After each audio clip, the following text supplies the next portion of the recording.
The Iran war is now turning into a currency war. This as Donald Trump threatens to force open the Strait of Hormuz. A much bigger question is emerging. Is this the moment the petrodollar system begins to crack? Well, the story begins with the choke point, the Strait of Hormuz. Trump has warned Iran to reopen the strait, even threatening military action if it remains blocked. And this is not just about oil flow. It's also about control over the world's most critical energy route. Nearly 20% of global oil trade passes through the Strait of Hormuz. But here's the twist.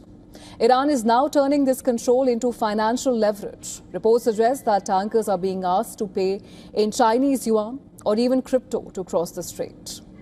To understand the stakes, let's go back to 1974. After the oil shock, the United States struck a deal with Saudi Arabia. Oil would be priced exclusively in US dollars. And in return, the US provided security guarantees to the Gulf.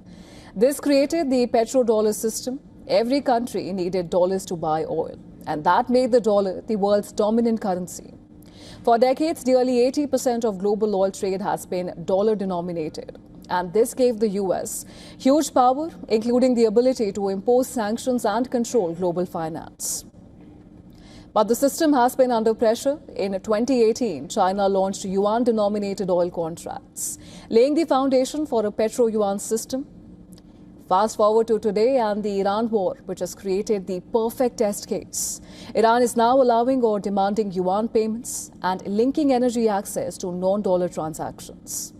This has massive implications because if oil moves away from the dollar, America's most powerful economic weapon may start losing its edge.